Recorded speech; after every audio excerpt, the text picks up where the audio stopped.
I think since we're here and the room is full, we might start exactly on time, which is something we're very proud of. Good afternoon, everyone, and welcome to the 23rd India Conference at Harvard. Across the conference, we keep returning to the theme of the India we imagine. If you take that theme seriously, financial inclusion is not a side issue. It is the very civic infrastructure of growth. It is the difference between an economy that compounds opportunity versus one that concentrates opportunity. This session, Saver to Investor, Trust, Access, and India's Capital Future, starts from a simple but pretty high-stakes reality. Indian households are moving beyond survival into broader participation in financial markets. But the deeper question is one of inclusion and sustainability. Who gets access to safe products, fair credit, and trustworthy advice? We're lucky to have speakers here who sit at the center of that transition from multiple angles. Before we introduce the speakers, I just want to take a minute to acknowledge that Siddhartha Bhaiya was supposed to be on this panel. Unfortunately, he's not here with us today. Just a moment of silence for him, and just grateful that we can do this with these incredible speakers. For today, guiding this conversation, we are fortunate to have Professor Vikram Gandhi, Gerald P. Kaminsky Senior Lecturer at the Harvard Business School. Professor Gandhi is also the founder of Asha Ventures, an impact-oriented venture capital firm that invests equity capital with a target of market rate returns in social enterprises. Thank you, Professor, for agreeing to moderate this discussion. We have Harsh Dugar, Executive Director at the Federal Bank, who has a front row seat to how formal finance scales, where trust is built, and where opportunity lies. Previously, Harsh was with HDFC Bank for 20 years and has worked in various positions in corporate banking. Next, we have Ananya Birla, who is an artist and a business leader with a track record of building institutions defined by scale, governance, impact, and profitability. As founder and chairperson of Swatantra Microfin, she's built grassroots financial infrastructure and has steered the firm to become India's second largest and among the best performing microfinance institutions in just a decade. She brings a rare voice that connects the village doorstep to the room we are in today. Ashish Chugh is portfolio manager and head of global emerging market equity strategies at Loomis Sales and Company, a Boston-based investment firm with $425 billion in AUM. Ashish is also an alum of our very own Harvard Business School. He serves as the director on the advisory board for the Center of Emerging Markets at Northeastern University. With that, please join me in welcoming our moderator and panelists for Saver to Investor, Trust, Access, and India's Capital Future.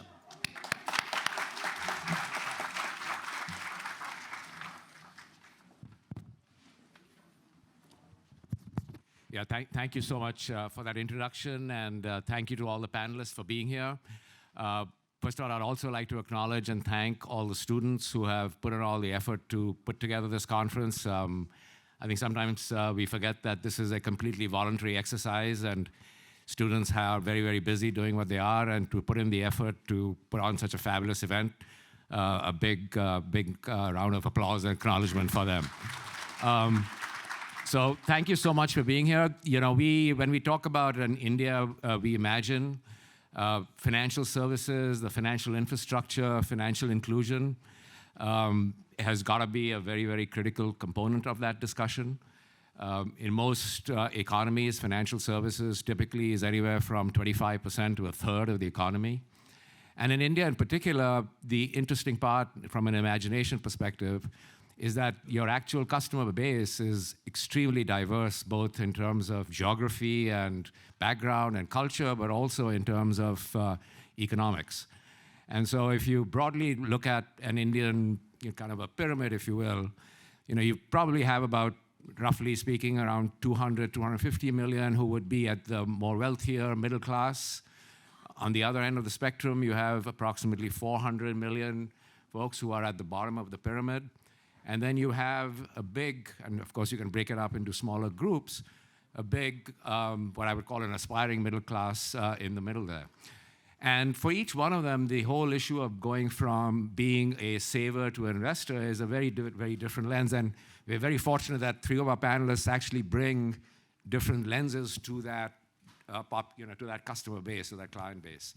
So with that, what we'd like to do here is just spend about 5 minutes with each panelist because, as I said, they bring different lenses to the discussion here. And with that, then we'll have an open discussion and then have about 15 minutes of Q&A at the end of the session. So Ananya, maybe I start with you. Of course. You've been a leader in microfinance and financial inclusion. I've really been actually, you've aspired a lot of folks to pursue that area. Maybe you can give us a little lens as to where do we stand in the broader microfinance area, both from as the origins are obviously lending, but how is it evolving from maybe a lending to a credit? Largely because across all of you, India is a relatively capital deficient country given the growth dynamics that the country needs. And capital formation, moving away from so-called dormant assets like hard assets and illiquid assets to financial assets is important. Foreign investment is important. So let's start with the more bottom of the pyramid customer. Firstly, thank you, Professor. Thank you to both of you sitting here. And a big thank you to everyone here. This means so much that I'm here today. So thank you for being here. It's very interesting, Professor, because in India, we have the Indian Financial Inclusion Index. In 2017, that was at 43.4 points. 2025, that has touched 67 points. So you can see how much progress we've made. Have microfinance institutions been the only factor? I think that would be unfair to say that. However, I think we've been a large part of that progress in terms of financial inclusion. So that's one data point that I would like to emphasize on. Another data point is approximately 2.25 crore clients was in 2027. 2025 stands at 7.75 crores. So CAGR of about 17%. So it's there's a lot more that can happen.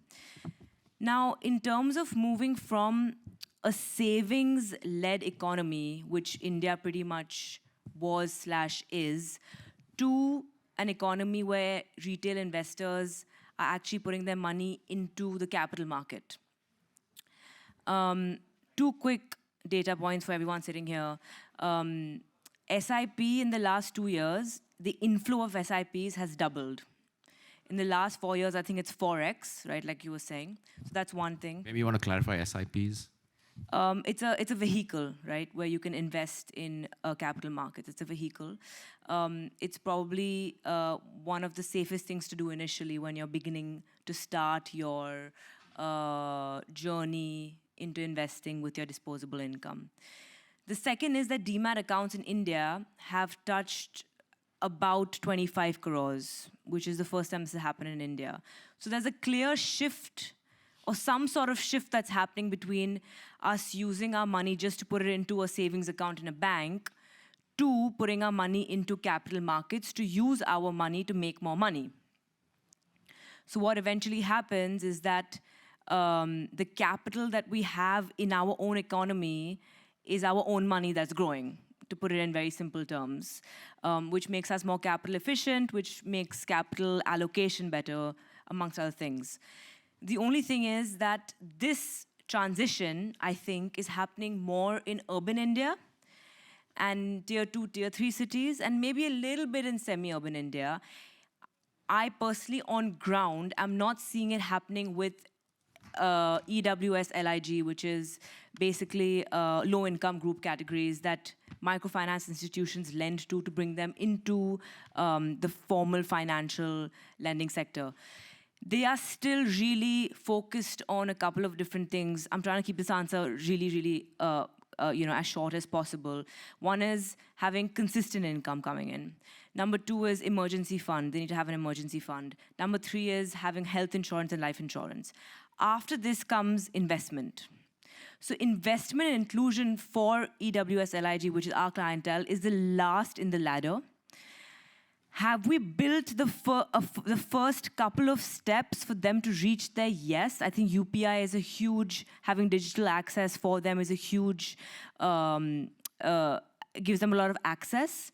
However, there are things like education literacy that needs to happen, financial literacy that needs to happen. What is the difference between savings and investment? Are they even aware of what a stock market means? Making sure that they invest, especially the first time they invest in low volatile, so to make sure that the confidence that they have for the first time that they invest in capital markets is high. So I think, very simply put, I think the foundation is being built, is being made. However, for bottom of the pyramid, just for lack of a better word, which is where we need to move together with urban India, rural India, and semi-urban India needs to move together. I think, has that shift from savings to investment happened yet? Not, I don't think so. Is it important for it to happen? Yes. If it happens too fast, I think it would have an adverse effect. If it happens too slow, I think it would have an adverse effect. Now, how can we go about doing it at the right pace with the right steps? Something we can discuss through this discussion. So I think that's where we are. I hope that gives a little bit of an understanding to everyone as to where we are. Yeah, awesome. Thank you so much, Ananya. You talked about the fact that there are 4 elements, and a lot of it is to do with insurance before you get into investing. From your angle, Harsh, as you look across from a banking perspective, where you are obviously financing a lot of the microfinance institutions, but then you also have perhaps a slightly more affluent customer base as well. How does, from your perspective, the psychology or the move from saving to investing happening? Thank you, Professor.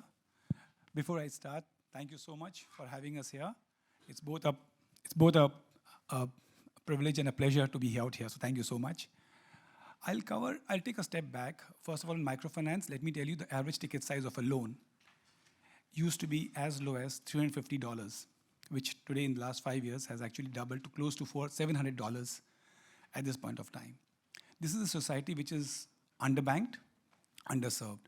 While we as a bank cater to the large corporates where we give loans going up to as high as close to $500 million to a ticket size which is as low as $350 or $700 kind of a thing. I'll get into the transformation, what has happened in the last 10 years. I'll start with technology. While what has happened is technology has reduced the cost of transaction significantly and increased the speed at which we are transacting. But more importantly, what I've seen over here is earlier we used to use technology to access financial statements, to look at the GST statements and to look at the bank statements and do a credit limit. But today we are using surrogates. We are using technology to get informations to various other social media platforms. We are integrating various things, UPI transactions. So these are things which we are using to use surrogates to how we can look at lending, which was quite different than what it used to be. The third part is data analytics is playing a significantly larger role. We have millions and millions of records which give us access to what customer behavior is and to design products according to that. The second part which has helped in the last 10 years has been the internet penetration, telecom penetration, and more specifically smartphones. Smartphone allows access to that segment of the society which didn't even have access to a bank branch being near. So that makes it that much more convenient. The third piece and the most important piece which is coming up is the digital stack. In India in particular, a lot of work has gone around in doing the digital stack. I'll start with UPI itself. UPI has been transformational. Just to give you a sense of how many transactions are done, India is moving towards doing 1 billion transactions a day. We are at about 700 million transactions a day, which is close to 500,000 transactions in a minute kind of a thing. So that's the number of transactions which we are doing. Now, what does it do for India is cash is moving out, which means for banks and society in general, the cost of transactions, cash transactions going out. But more importantly, it leaves a digital trail of the financial transactions, which helps banks build credit histories and hence lending policies. Apart from that, eKYC is being done, account aggregators. We have Bhashini, which converts because India has multiple languages, over 20 plus major languages, which converts things easily for us. So these three things, apart from that, government regulations, RBI has been very active. The Reserve Bank, which is the central bank there, has been quite active in terms of framing regulations to ensure there's no mis-selling and client-appropriate selling of products. They are self-regulating organizations, and government has also been proactive in terms of launching quite a few schemes, social schemes for savings, as well as for insurance for that class. So these 3-4 factors which I spoke about has actually enabled banks to look at retail in general and microfinance in particular, because the cost to income in doing a small value transaction is extremely high. But technology has helped us in terms of bringing that down. So this is where it is. And how do you see, just in terms of the the kind of borrower becoming an investor? What trend are you seeing there? So what we are seeing over there is the people who borrowed the first cycle, they go for the second cycle loan and the third cycle. And these are, incidentally, 98% plus of the borrowers are actually women. And as Ananya was mentioning, we've covered in India more than 70 million households. I'm talking about households, not individuals. That's how it's covered. The second cycle, the third cycle leads them to start saving, and then they start bringing them into what is called as micro SIPs, with systematic investment plans, where they can invest as low as 50 rupees per month per person. So it's encouraging the need to save. Eventually, they will be moving to other multiple products like a micro lab or affordable housing, which is basically moving up the cycle. So earlier, this segment was isolated. It's getting increasingly integrated with the system. Okay, thank you so much, Harsh. So moving, to another segment of the Indian population, you as a large institutional investor globally have a lot of exposure to the Indian market. What is your assessment of, obviously the wealthier part of the segment is investing, but as you see the middle market kind of moving from borrowing to investing, what are the trends that you're seeing, Ashish? Sure. Thank you. Thank you, everyone, for being here, and thank you for having me. So just to build on some of the data points that Ananya shared. First, I think the conclusion is that India has certainly come a very long way from where it used to be, especially individual retail investors, to where it is today. And to share some additional data points, I just looked them up this morning. So in 2025, 35 million individuals in India traded at least once. 10 years ago, that number was 4 million. So that's almost a 10x growth in 10 years. The total number of registered investors over the past decade has grown 6x. As Ananya mentioned, the number of demat accounts. These are basically accounts where you have electronic shareholdings, not physical paper shareholdings. This has grown 8x over the last 10 years, from 28 million to 216 million. The unique mutual fund investors, so not just traders who trade individual stocks, but mutual fund investors, has grown at a CAGR of 20% over the last 5 years to now almost 56 million. And SIPs have been mentioned. That, I think, has been a great invention, although it is a very sort of simple invention. But essentially, these are systematic investment plans where people can, on a monthly basis, send money in an automated way from their bank accounts to mutual funds. So that has grown 4x, not just the number of accounts, but the amount of flow over the last 4 years. So this is, in fact, very staggering growth that we're seeing in the Indian retail space. And this has all been possible to a number of things. One is, the government has done a great job over the last decade. Certainly, as was mentioned, UPI, the Unified Payments Interface, which has really become the financial rails on which people have been able to transact. This has really been the reason why we have such a active fintech scene in India. And you see all these trading apps that have emerged, Grow, Zerodha, Angel One, that have allowed people to trade individually. In addition to the UPI, there's also been the financial inclusion, and specifically the Prime Minister's Jan Dhan Yojana, which has created millions and millions of bank accounts, brought a lot of people, not just from the middle class, but more importantly, from the lower classes into the formal economy. And basically, once you have a bank account, then you can have deposits, you can have credit, you can move further into savings, into investment. And then there have been other things that SEBI, the RBI has done, such as mandated asset management companies to educate. 2 basis points of their fees has to go into educating the retail investor. So there have been innovations in product, in technology, policies that have helped this staggering growth that we're seeing. However, the thing is there's still a long way to go. So while these numbers are impressive, they're not that impressive when you look at it globally. So for instance, if you look at the market cap, the AUM is a percentage of GDP. So in the US, that's 130%. So AUM means assets under management by these mutual funds. It's 130% of GDP. In India, it's 20%. And granted, India is an emerging economy, but then you look at it relative to other emerging economies like South Africa, like Brazil, those numbers are even higher, more than 50%. So certainly a long way to go. And additionally, if you look at where is the retail trader concentrated, more than 50% of AUM is amongst the large 5 cities, Mumbai, Delhi, Bangalore, Kolkata, and Pune. If you take the top 30 cities, it's 75%. So there's a huge swath of population where they're not participating. The breadth isn't there, certainly. And then just if you look at the household savings, India is a very, very high savings rate, amongst the highest in Asia, just like other Asian nations, 18% of GDP. Now, if you break down the savings, 70% is still in physical. And like Professor mentioned, this is in real estate. Real estate has gone through a great cycle. This is in gold. Gold has been phenomenal. And 30% is in financial savings. But even within that 30%, only 10% is in mutual fund and equities. So 10% of 30, 3%.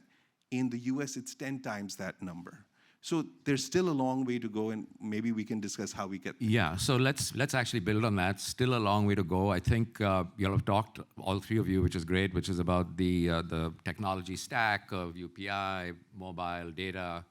But I think a fundamental thing which all of you all touched upon was kind of behavioral change. So there are 3 or 4 elements of this, right, in terms of how we go from point A to point B. One would be just behavioral change, education.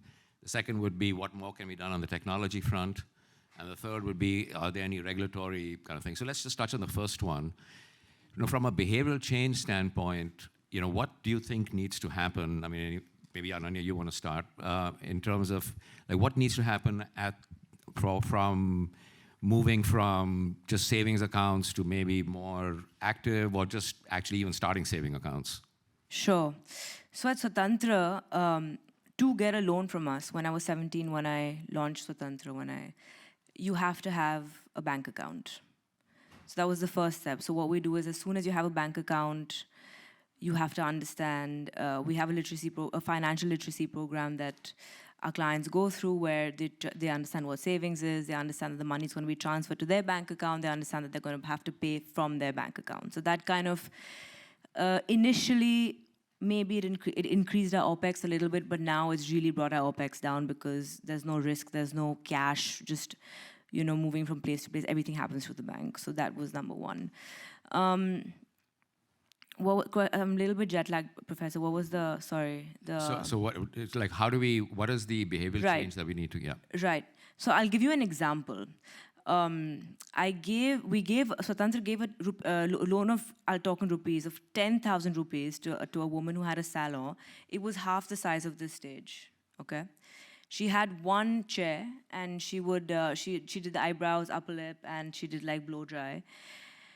At 17, I went to her.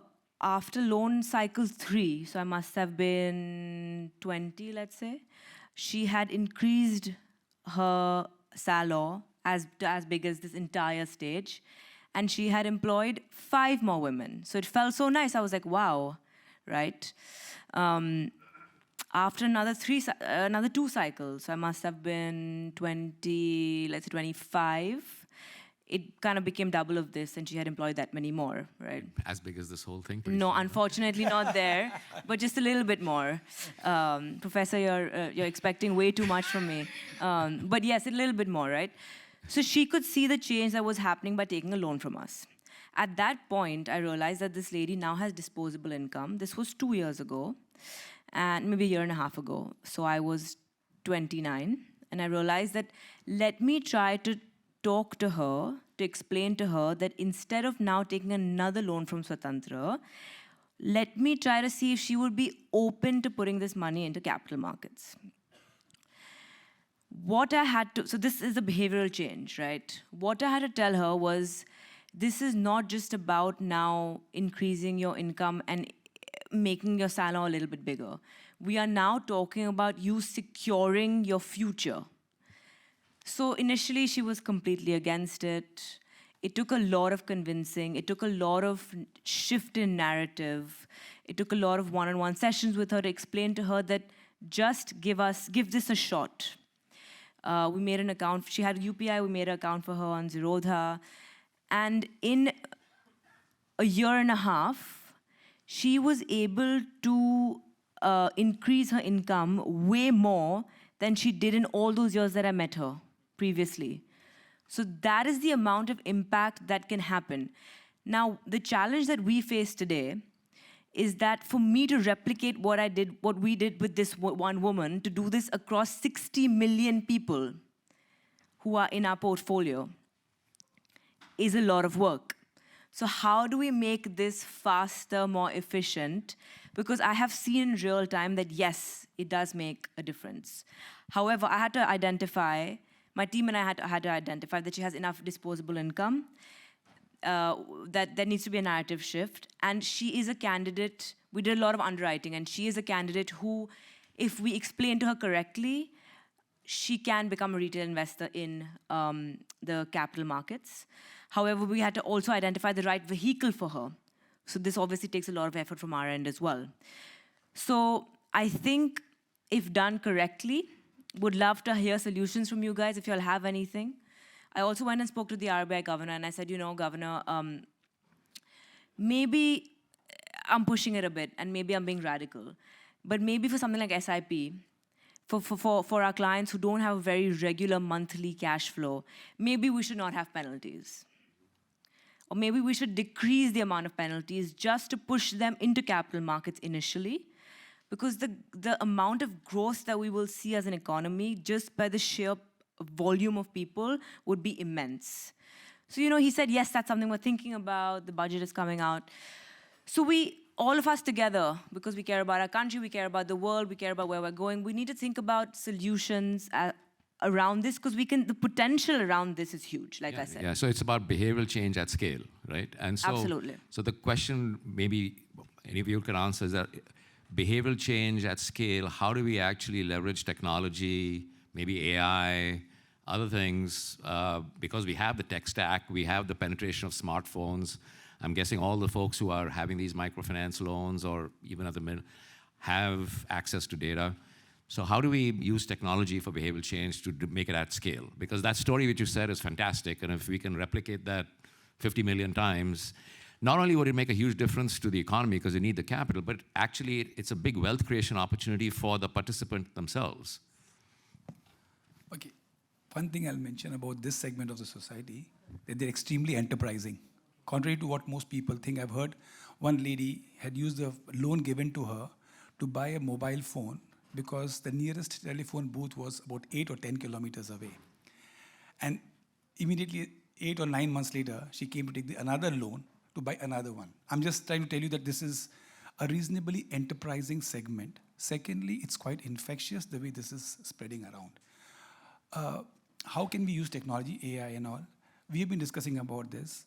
One is voice to text, text to data. Data to leads and leads to conversion is something which we are now looking to track in a significantly bigger way using AI. That's one part which we'll be using. Secondly, in all the loans, incidentally, we do microfinance loans to individuals also, and we do lending to institutions who on lend as well.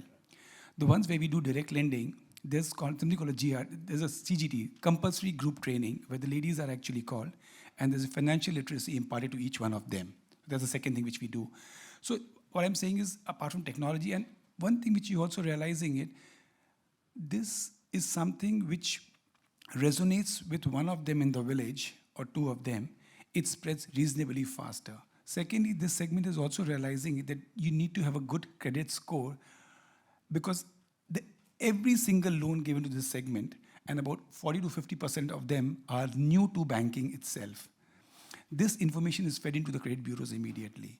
So these people are realizing that credit scores are important, and eventually improve a score and eventually get into the savings mode. So this is what we are looking at. So the trend, I think, do you want to talk a little bit about, One other statistic I will mention, and then I will answer the question. So if you look at India, 660 million Aadhaar-linked PAN cards.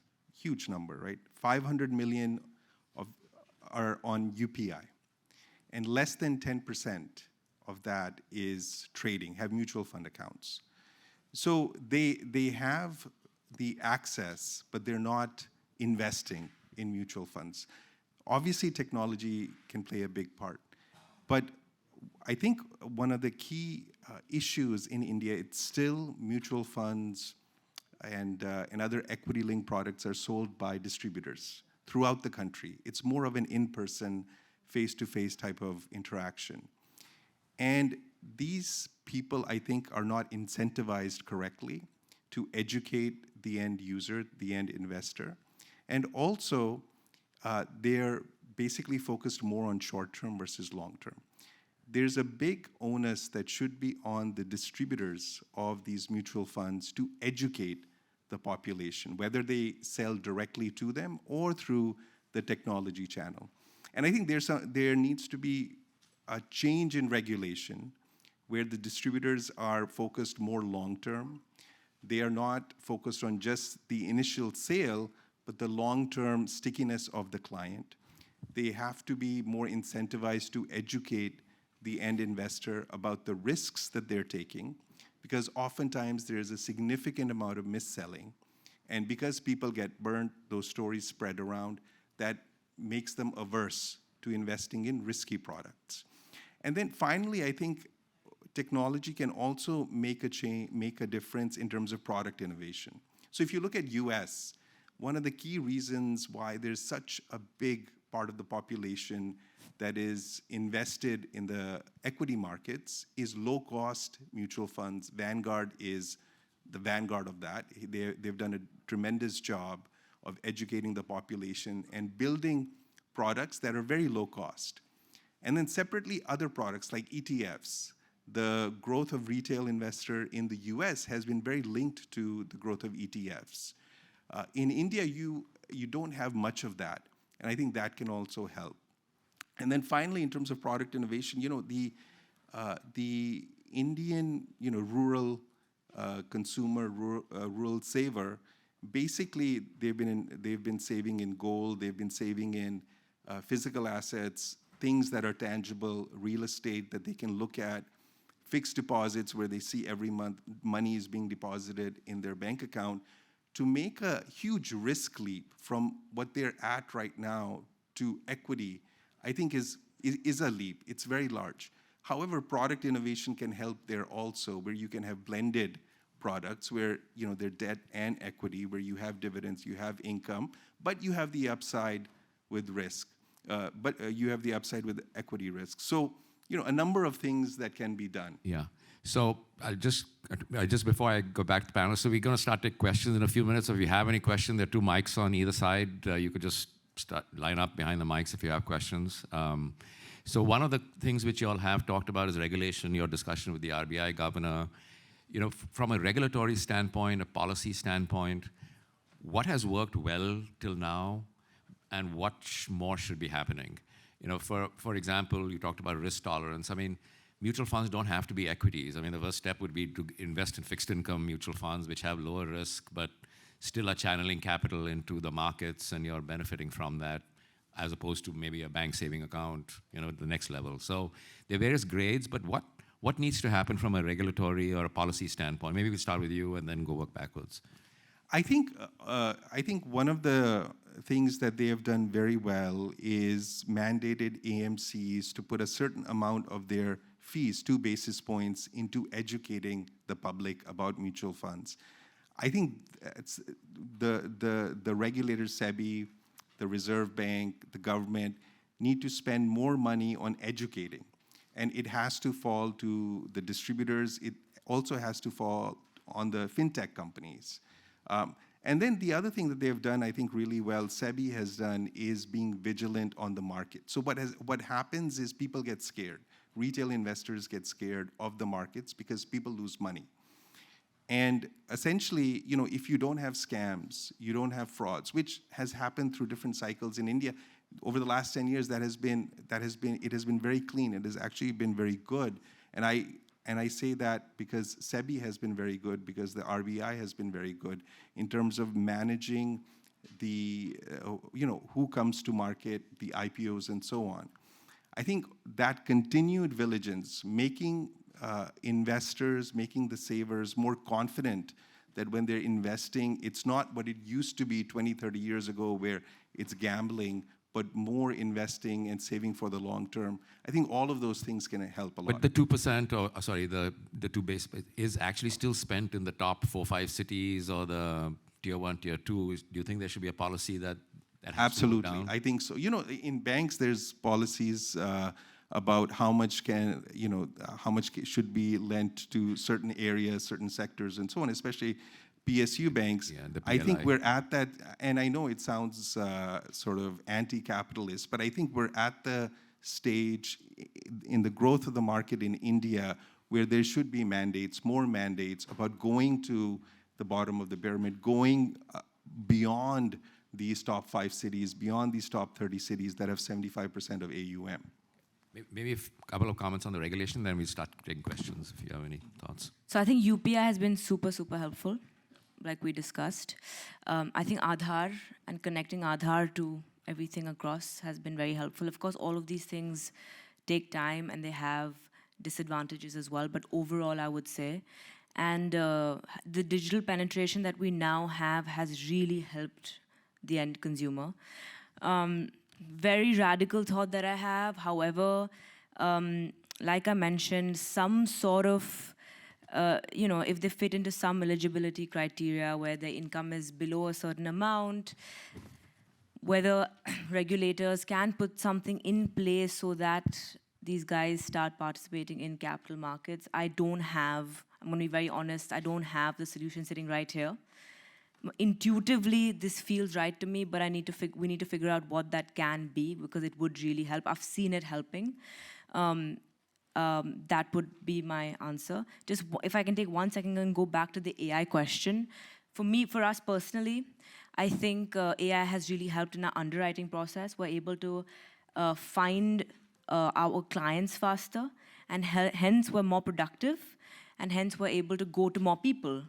And increase our client base. So AI has really certainly helped with helping increase the rate at which financial inclusion is moving. Yeah. Awesome. Anything on the regulation?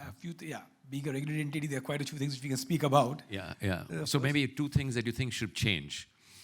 Should change. That's interesting. Yeah. So I'll just cover a few points. One is the CSR. Incidentally, in India, the top companies are supposed to invest about 2% of their profits into CSR. A large part of it goes towards literacy. The regulators have actually framed guidelines to avoid or reduce mis-selling and client appropriateness for selling the right products. So these things are there. Very frankly, it's not that things have not been done, but things have to be done at a larger scale is what I would suggest. AMFI, the Association of Mutual Funds, regularly advertises a lot about benefits of investing in mutual funds and systematic investment plans, and we've seen the growth. Insurance companies have been promoting insurance as well. Can it go down deeper, more vernacular? I think the answer is that's where it should be. It has to be deeper, more consistent, and probably more vernacular. Yeah. So the policies maybe there. It's about execution, penetration, and execution. Maybe we can start with the question over there. Yeah. Hello. Thank you for being here today.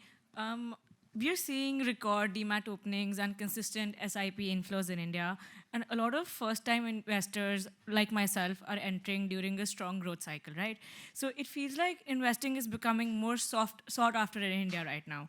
When participation rises, my question is, during this prolonged period of growth, how do we ensure we're building structural maturity rather than an untested confidence? Who would like to, the structural maturity versus untested confidence, who would like to take that? You want to, maybe you should start.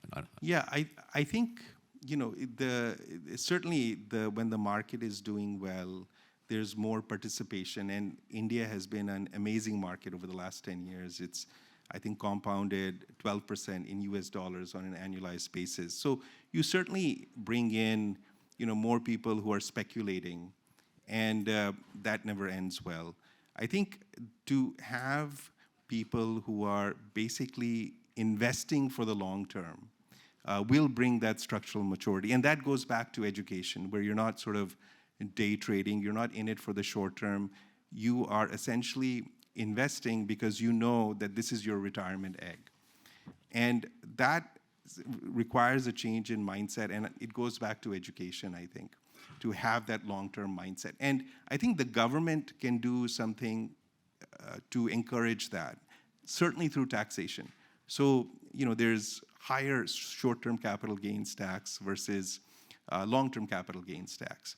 I would argue that for extremely long-term capital gains, you should remove the taxes.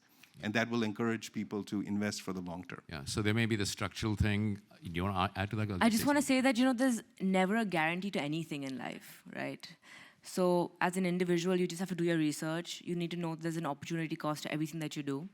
And once you have all the information, everyone here is really bright. You just have to make a pros and cons in your mind and just go for it and know that you're doing it for your future. Is there a guarantee? No, no one can guarantee that. Is there a guarantee to anything? No. Is it a better option? You need to decide that for yourself.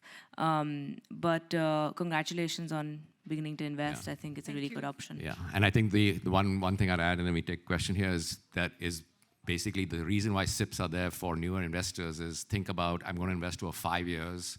And in fact, one of the things to think about is that when markets go down, that's the time you want to invest. And so do it over a period of time. Yeah, be consistent and not typically what happens, even in the US, retail investors run for the hills when things start going down and pile on when things are going up. So the thing is to be steady and stable. Yeah. Hi, thank you so much. I'm Maya, a senior at Williams and soon to be joining Bloomberg News. I have a question about young men. We've talked a lot about women increasingly investing in capital markets. But as we know, India has a proliferation of young men who invest in these high-risk derivative markets.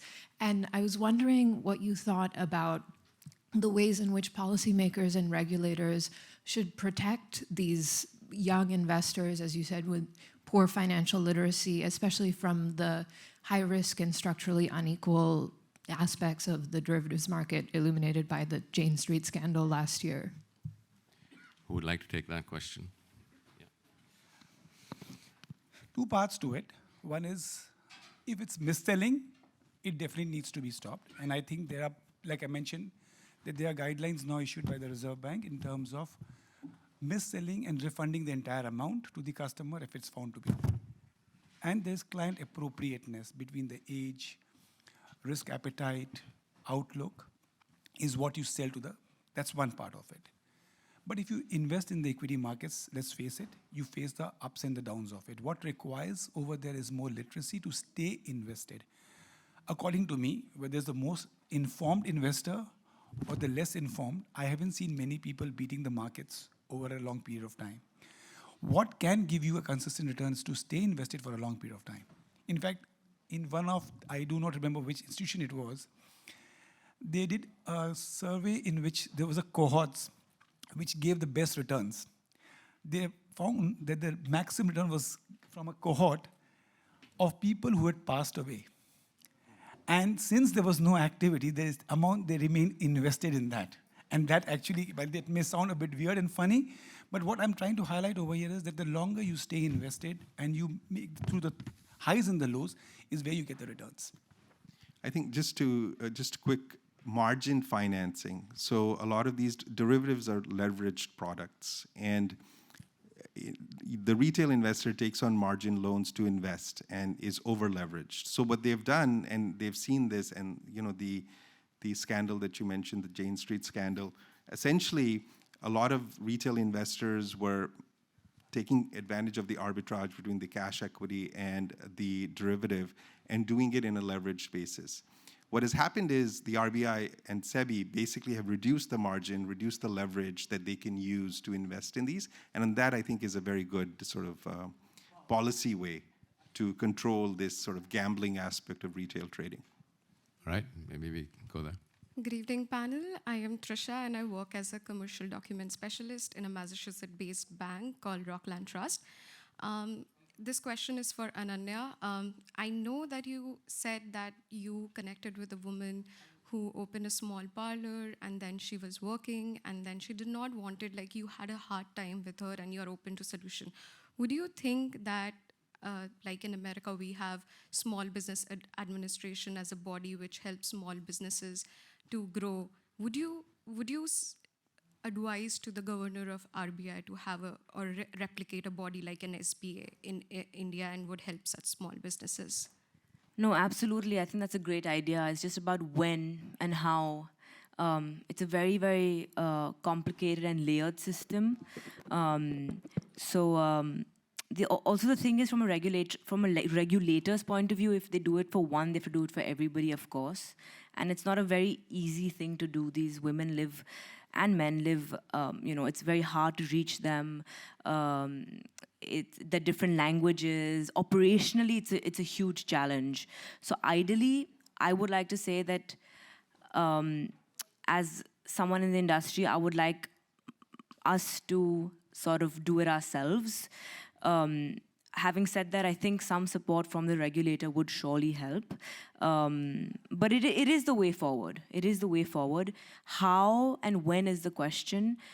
Do most of these women have enough disposable income to move into capital markets is another question that, we're doing a lot of data analytics currently to figure that out. But yes, great suggestion, and would love to chat behind the scenes and see what else you have in mind. Thank you. Would love to do a chat. Thank you, for sure. All right, so unfortunately we have time only for one more question, so maybe take them. I guess I'm the last one. You're the last one. Awesome. Thank you guys so much. Appreciate it. So my name is Neil Desai. I'm a first-generation Indian American. I think you guys are doing an awesome job. In terms of like my experience, I think the progress has been tremendous. Going to India in like the late 90s up until now, I think again, right, you're looking at security, government stability, technology. Those are all the kind of factors you hit on. One thing in the discussion I didn't hear you guys talk to as much in terms of getting more money and capital inflow in was the 401k type of system. So retirement plans in India, right? Can you give us an idea of how that works? Is there matching? Because it's a consistent capital inflow in the United States. That's what kind of drives capital markets, IPOs, blah, blah, blah. So if you can just give some education on that. So the retirement plans in India, the systems in India, what is there right now and what could happen? I'm actually not that familiar with the 401k plans in India. What I do know is the systematic investment plans, which have been a great source of capital. So if you look at what has happened in India, there's domestic institutional investor and the foreign institutional investor. The domestic, whenever foreigners used to sell, it used to take the market down. Now what has happened is essentially the domestics, because of the SIP plans and the growth of mutual funds, have been covering more of the selling from the foreign investors. So it's now 5x. The foreign selling is 1/5 the domestic buying. It used to be 1x. So systematic investment plans have certainly helped, but 401ks, I'm not that familiar. Yeah, so I think maybe You're talking about the retirement plans in general, for the money. Yeah. So for example, over here, a company would match 6% or 5%. So that's consistent money that's going in. That's what I mean. So organizations in India, they park their money in Provident Fund, and the employers also park an equivalent amount. So these are pensions which is invested. The guidelines for investing is pretty restrictive in India, and a very small percentage actually goes into equities. So what you're saying is right in that sense. Can it be liberalized? I think the government is reasonably cautious about it and be liberalizing it a little cautiously, but it's there. So the equivalent of a 401k actually exists in India, but it's like how it is invested. You know, if you look at the history of 401ks here too, it was originally just fixed income, US treasuries, and it's evolved over a period of time to go to equities. And so I think we're in that journey in India for the next 10, 20 years. I just want to say something. I think it's a great question. I would just like to re-question something just for myself. Yeah. India currently has the highest working population in the entire world, right? So retirement, we have PF, we match it as well. We have something called LTIP that we give to all our employees and things like that. I would love for us to think more on what can we do for our working population. I think that'll have, there's so many issues that we need to look at. I think we need to pick and choose the low-hanging fruits. What is it that we can do for our working population? Because I think currently that's where we stand. And the challenge there, actually, I think, in terms of, sorry. Right. Yeah, I'm sorry, we're out of time. Yeah. Next time. Thank you. Yeah, next time. So let's just have like a 60-second summary in terms of why don't you start, Ananya, in terms of what you just said, which is like if you had to, from a financial capital market standpoint, the India you imagine, what is it? So our Prime Minister has said Viksit Bharat by 2047, am I right? Yes.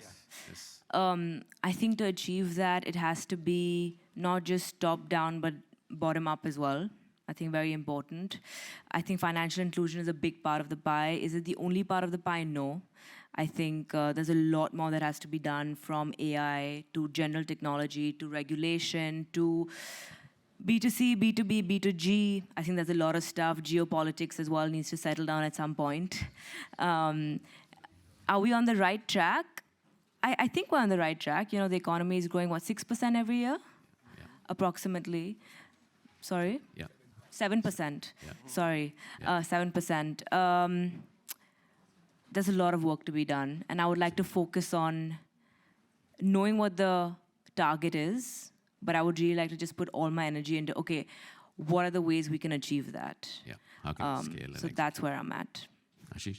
Yeah, the India I imagine is where actually India is not dependent on foreign capital, because there's so much capital formation internally, and there's a share shift from real estate, physical gold, fixed deposits to equity and debt. And I think we can achieve that just if you look at the numbers, the depth and breadth, and the under-penetration that exists today versus the potential. You can easily get to where the US is today by the time India becomes Viksit Bharat, which is AUM to GDP of 130%. It's 20% right now. Long way to go, but it has the potential. You have the last word. Yeah. There are quite a few things. India is the fastest growing economy, growing at over 7% real GDP growth rate. It has the demographics in its favor. A large part of the things will depend on how technology permeates and helps in reducing the cost of transaction, doing it much faster. I think technology, AI will play a significant role. That's number one. Secondly, a large part will also be on the financialization of the physical assets at this point of time. The physical investments has to move into the financial world. I think these 2-3 things will help a lot. Yeah. So with that, just in terms of conclusion here, the India we imagine, I think we made a lot of progress, as all of you all said. Using technology, behavioral change, maybe more regulation, not more, but more proactive regulation. I would just conclude by just saying that we've obviously made a lot of progress.